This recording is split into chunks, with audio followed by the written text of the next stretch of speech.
finalmente estou trazendo uma resenha literária para este canal.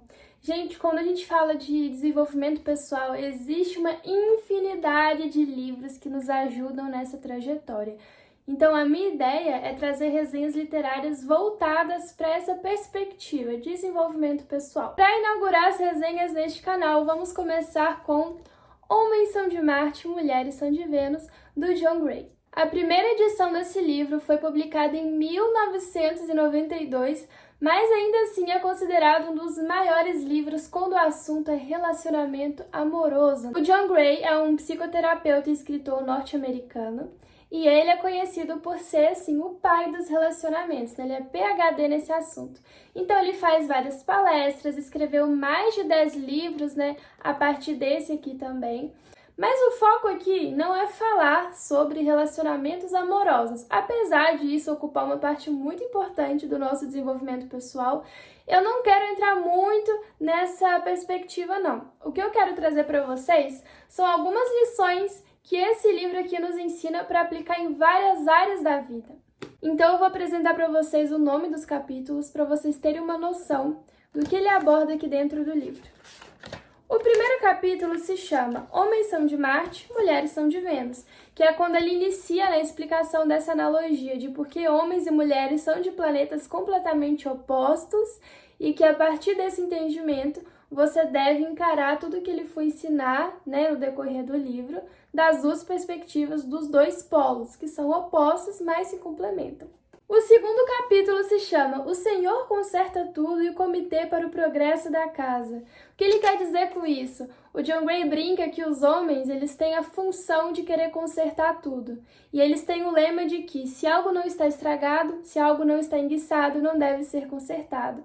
Então, por exemplo, quando uma mulher, né, uma esposa, faz alguma reclamação para o seu marido, ele instintivamente busca oferecer soluções para ela, achando que isso vai fazer com que ela se sinta amada.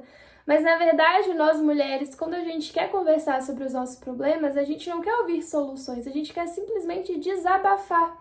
Então ele fala, né, dessa mania do homem querer ser o conserta tudo. A mulher às vezes quer só dizer que ela teve um dia cheio e o cara vai e fala, não, mas você não precisa se sentir assim, mas tá tudo bem, é normal, né? E ele vai tentando aplicar uma lista ali de soluções para ela, tentando invalidar inclusive o sentimento negativo dela.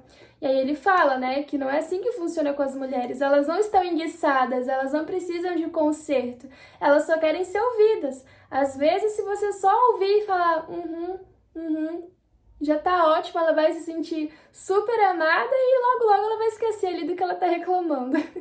O terceiro capítulo se chama Os Homens Vão para as Suas Cavernas e as Mulheres Falam. Isso aqui foi um divisor de águas para mim, por quê? Quando o homem está passando por algum momento difícil, onde ele tem que enfrentar algum problema na vida dele, ele costuma ir para a caverna, né? O que significa isso? Ele fica muito introspectivo, ele se recolhe, tentando resolver aquele problema. Porque para os homens, pedir ajuda para resolver os problemas é sinal de fraqueza. Então ele se recolhe até que ele encontre uma solução e volte normalmente com o problema resolvido. Só que para nós mulheres isso é completamente diferente. Quando a gente tem um problema, a gente compartilha com outras pessoas para que essas pessoas possam nos ajudar. Então a gente se sente amada sendo ajudada. E o homem se sente amado tendo a confiança da sua parceira de que ele vai conseguir resolver tudo sozinho. E isso é muito importante a gente perceber porque muitas vezes nós mulheres, quando vemos homens muito reclusos, a gente fica insistindo, né? Me fala o que você está sentindo, eu fiz alguma coisa, eu posso te ajudar. Isso acaba irritando eles, porque é como se a gente estivesse dizendo o tempo todo assim, ó, você não consegue resolver o seu problema sozinho, você precisa de mim, deixa eu te ajudar, você é incapaz. É isso que eles ouvem.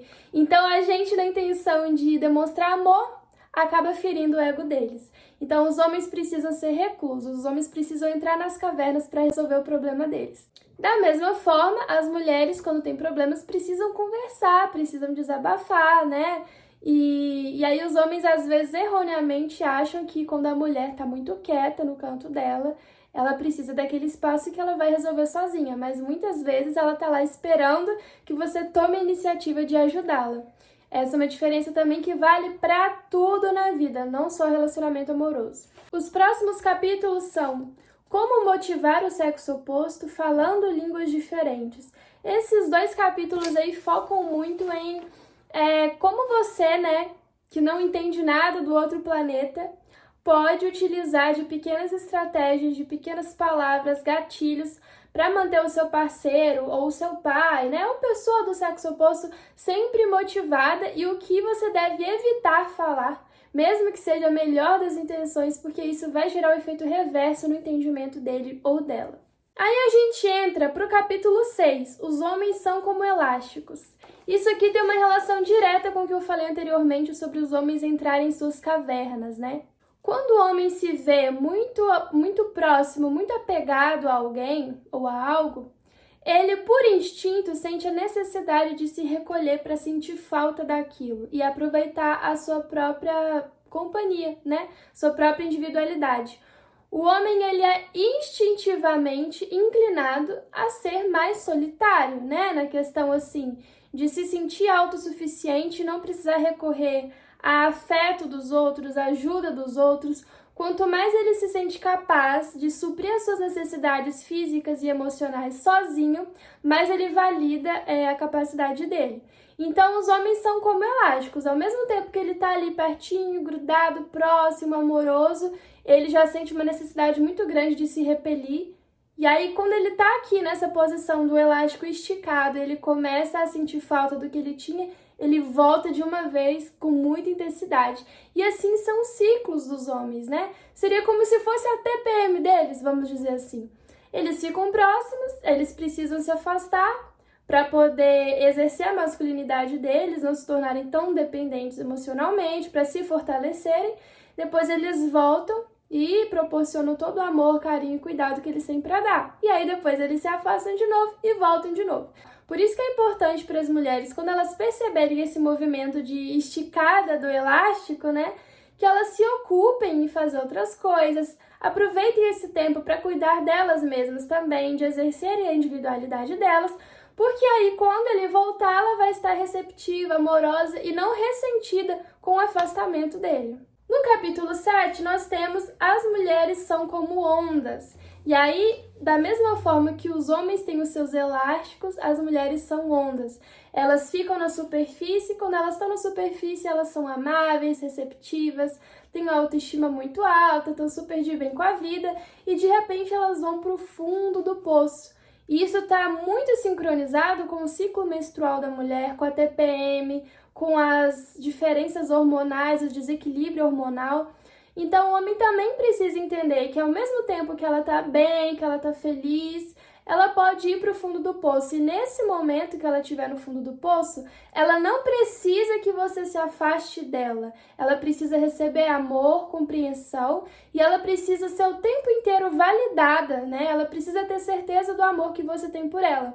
Então, é um erro muito grande que os homens cometem. Quando as mulheres estão no fundo do poço, eles erroneamente pensam que elas são como eles, ou seja, se ela tá lá, ela quer resolver o problema dela, ela quer se afastar, mas logo ela vai voltar melhor. Mas não é bem assim. A mulher, quando ela tá nesse sentido mais introspectivo, mais sensível, mais vulnerável, ela quer justamente que você demonstre o máximo possível do seu amor por ela, porque é nesse momento que ela começa a ter insegurança, que ela começa a criar paranoia, que ela começa a se sentir insuficiente, que ela acha que você não a ama o suficiente, né? Começam a surgir várias coisas e os hormônios acabam validando isso. Então, se você se afastar, vai tornar tudo mais difícil para ela. Por isso que o John Gray traz, né, essa explicação, que elas são como ondas, elas emergem e submergem, emergem e submergem. E vocês têm que acompanhar esse movimento, né, vocês enquanto homens, para apoiá-las nos momentos bons e ruins. Elas vão ficar muito gratas por vocês.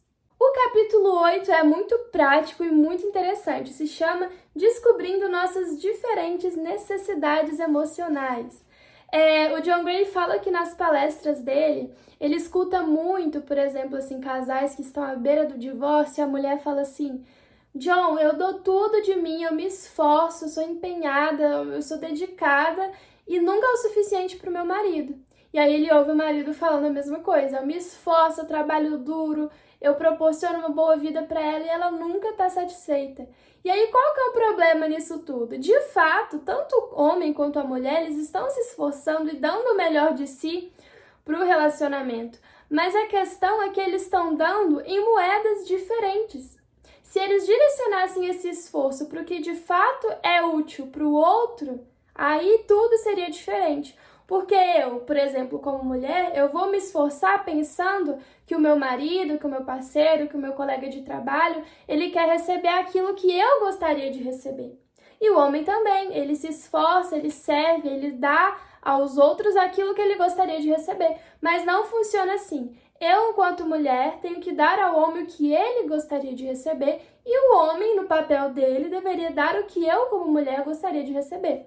E aí ele traz uma tabela com as necessidades emocionais primárias de cada sexo. Eu vou até ler aqui para vocês. Então, aqui ele diz em ordem de hierarquia, de importância, o que as mulheres precisam receber: carinho, compreensão, respeito, devoção, validação e reafirmação. Os homens também em ordem de hierarquia: confiança, aceitação, apreço, admiração, aprovação e encorajamento. E aqui ele destaca que não necessariamente um homem não pode precisar de carinho, de compreensão, e da mesma forma uma mulher também possa precisar de aprovação e encorajamento. Então, os homens podem precisar sim das necessidades amorosas que as mulheres precisam e vice-versa. A questão é a prioridade. Então, por exemplo, uma mulher só vai se importar com o encorajamento que você dá para ela quando você já tiver dado carinho, compreensão, respeito, devoção, validação e reafirmação. Se essas necessidades básicas e primordiais não estiverem sendo atendidas, se você der aquilo que você como homem gostaria de receber, não vai ter importância para ela. Isso só surge como um complemento quando as necessidades primordiais estão sendo satisfeitas. O capítulo 9 se chama Como Evitar Discussões. E esse capítulo aqui, ele é bem abrangente, ele passa por diversos pontos de vista, mas, em resumo, o que o John Gray fala nesse capítulo é que a gente tem que cuidar com que a forma que a gente fale alguma coisa não gere uma interpretação hostil para o sexo oposto. Por exemplo, se uma mulher fala: amor, você poderia tirar o lixo para mim? Ele vai entender que ela tá desconfiando da habilidade dele de tirar o lixo. Ele vai se sentir um pouco ofendido, tipo, poxa, ela não tem certeza de que eu sou capaz de fazer isso? Por que ela não tá me perguntando diretamente? Mas quando ela fala: amor, você tira o lixo pra mim? Então ela já atribui a ele uma tarefa que ele vai executar com o maior carinho do mundo, ou não, né, dependendo das circunstâncias, mas que ele vai ter uma resposta objetiva para ela. Porque quando ela pergunta: você poderia? E ele responde sim, ela entende que ele vai fazer, mas ele entende que ele está dizendo que ele é capaz de fazer. Ele não necessariamente fez uma promessa para ela de que vai fazer. Então, quando ela diz: amor, você faz? Então, ele entende que, bom, se eu disse sim, é porque eu me comprometi a fazer, eu dei minha palavra. Então, se ela ficar com raiva de mim se eu me esquecer, tem um motivo para isso. O que acontece muitas vezes é que nós, mulheres, perguntamos de forma muito subjetiva, com medo de ser grossa, e a gente acha que a resposta deles significa que eles fizeram um compromisso com a gente. E aí, quando eles esquecem, a gente se sente no direito de ficar com raiva. Mas os homens são muito objetivos e diretos. Quanto mais indiretas nós somos dos nossos pedidos, quanto mais detalhes a gente dá, menos atenção eles dão, porque é uma coisa instintiva deles. Então, amor, você poderia tirar o lixo pra mim porque eu tô cansada, tenho que acordar cedo amanhã, levar as meninas na escola? Sabe, não vai funcionar. Você só tem que dizer: amor, tira o lixo pra mim. O capítulo 10 se chama Marcando Pontos com o Sexo Oposto. Isso daqui é muito legal. Acontece muito dos homens, para agradar suas esposas, né, suas parceiras, tentarem focar em trabalhar muito, em fazer coisas grandiosas, porque eles acham que quanto mais eles trabalharem, mais eles vão pontuar com elas. Então eles pensam assim: se eu comprar uma flor para ela, eu ganho 1 ponto. Mas se eu comprar um carro para ela, nossa, eu ganho 100 pontos.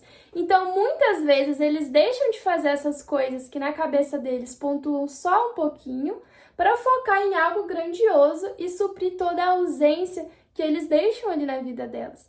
Mas, na verdade, nós mulheres encaramos tanto gestos pequenos como gestos grandes como 1 ponto. Para a gente é importante que vocês validem os nossos sentimentos constantemente. E da mesma forma, as mulheres acham que quanto mais elas fizerem pelos homens, mais eles vão pontuá-las por isso. Mas os homens pensam de forma diferente. eles pontuam mais em relação à nossa reação aos erros deles do que, por exemplo, a gente lavar uma louça, lavar um banheiro, né? Fazer uma comida gostosa, cuidar da casa, cuidar dos filhos. Isso para eles é importante, mas a forma com que a gente reage ao fato deles terem os defeitos deles pontua muito mais. Por exemplo, tô com rinite, gente, o nariz tá vermelho, mas enfim, vamos voltar. Eu, como homem, esqueci que era meu aniversário de casamento hoje. Aí a minha mulher, ao invés de me acusar de, sabe, fica falando no meu ouvido, ela falou assim: amor, tudo bem que você tenha se esquecido, mas ainda dá tempo de a gente fazer algo legal pra comemorar? Putz, isso daí conta muitos pontos para um homem. Muito mais do que o jantar, o almoço legal, gostoso que ela tenha feito. Então, por exemplo, se ele esqueceu de regar a planta e ela não cobrou por isso de forma hostil, ela ganha 5 pontos. Se ele esqueceu a data do aniversário de casamento e ela foi amorosa ao entender que ele, sei lá, por conta do trabalho estava com a cabeça muito cheia, ela ganha 100 pontos.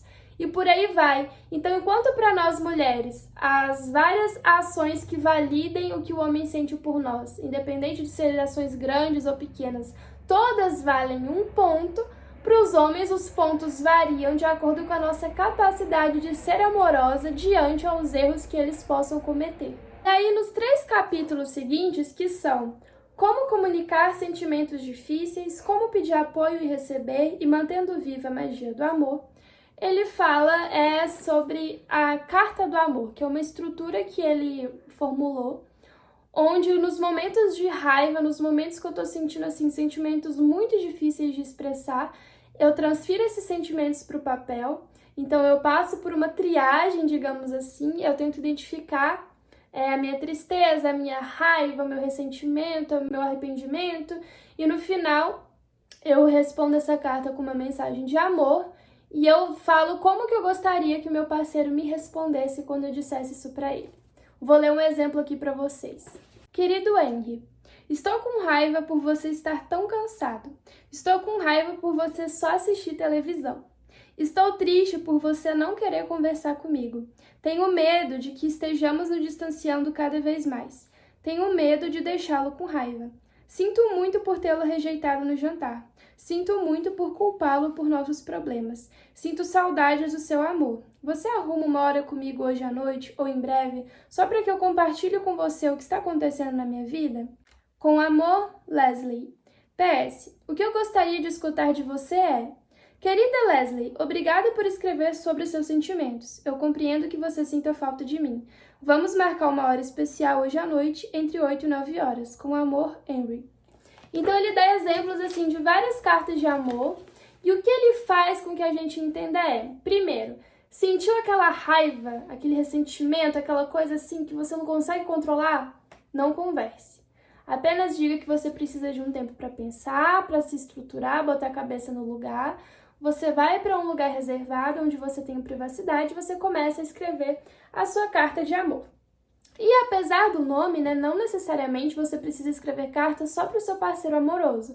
Se você tem ressentimento ou raiva do seu chefe, da sua mãe ou do seu pai por algo que eles fizeram na infância e tudo mais, você pode escrever essa carta de amor para eles, porque você vai entender que normalmente você não está com raiva pelo que você acha que está.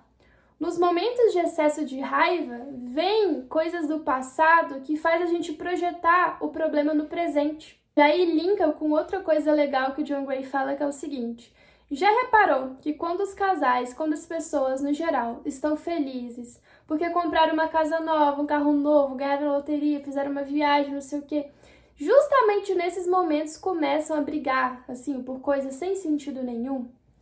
E aí a gente pensa assim: cara, mas tá tudo bem na minha vida, tá tudo dando certo, por que que de repente, sem nenhum motivo, eu tô mal-humorada, estressada, estragando o clima? E ele dá uma explicação que faz muito sentido. Ao longo da nossa vida, a gente passa por vários traumas, por várias situações que faz com que a gente guarde muitos sentimentos ruins. E com medo de expor esses sentimentos, é como se a gente congelasse eles no fundo do nosso coração, porque não é seguro expor esses sentimentos, porque você não quer mostrar sua vulnerabilidade, ser julgado por isso. E aí, quando você encontra um parceiro amoroso que te proporciona essa segurança, ou você faz amizades novas que te proporcionam essa segurança, quando você sente que está num ambiente seguro, aqueles sentimentos que estavam congelados dentro do nosso coração, eles começam a descongelar e vão subindo para a superfície. E é nesse momento de subida que a gente começa a sentir a raiva, a dor, a tristeza, o ressentimento que estavam congelados por coisas lá do passado. Então, à medida que esses sentimentos vão emergindo, eles precisam ser curados para saírem da vida da gente.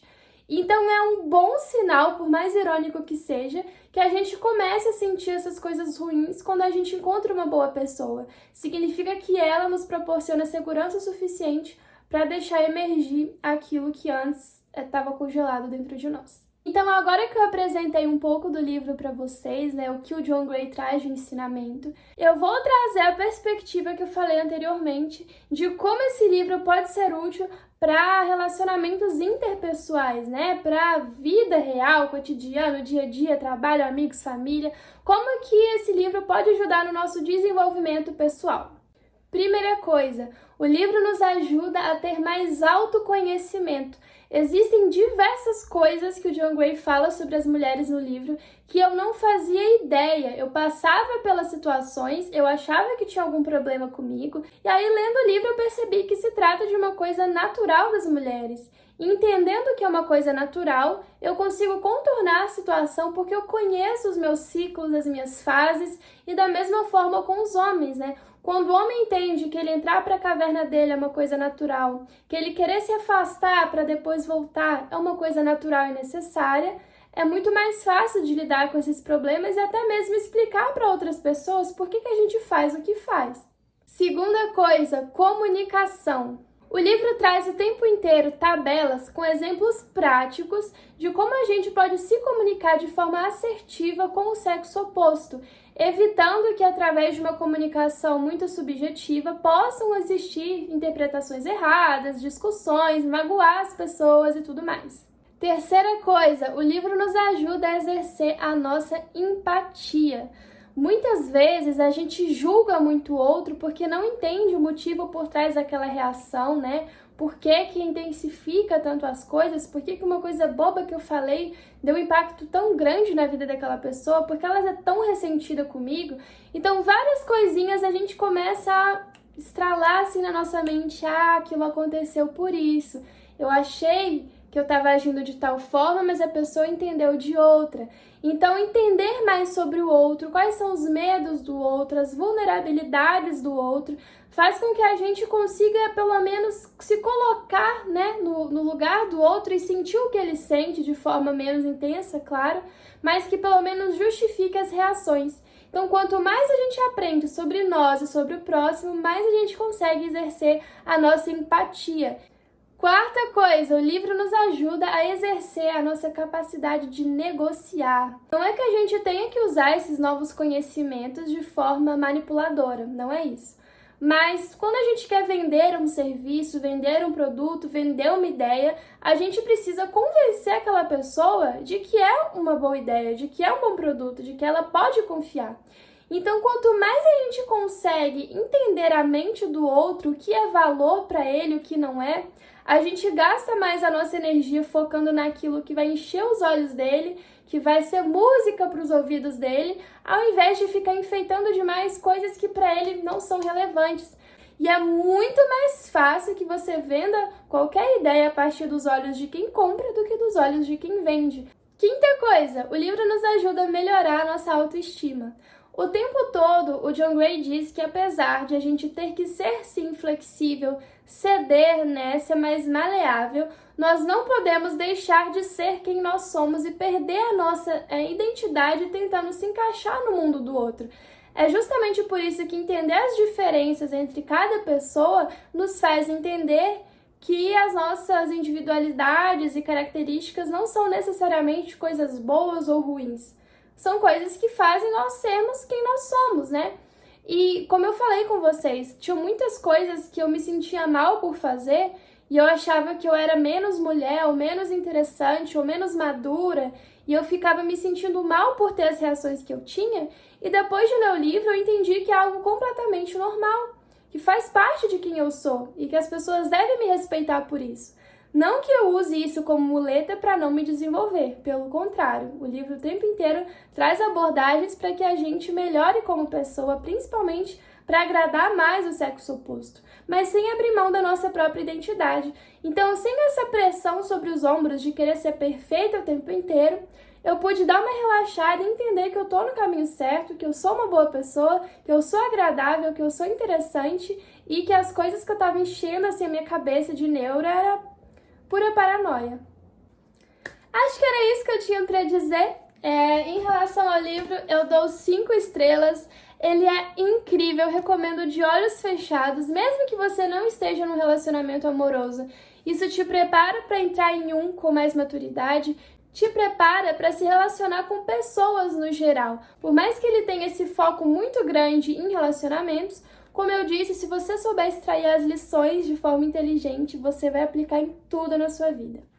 E para o nosso próximo vídeo de resenha literária, nós iremos falar sobre esse clássico aqui, O Poder do Hábito. Eu ainda não iniciei a leitura dele, eu vou compartilhar lá no meu Instagram todos os insights que eu tiver, porque me disseram que é um livro com uma pegada muito científica, então é mais um estudo do que uma leitura, né? E aí eu vou compartilhando todo esse processo lá no Instagram e quando eu terminar a leitura eu trago essa resenha literária pra vocês, tá bom? Até o próximo vídeo!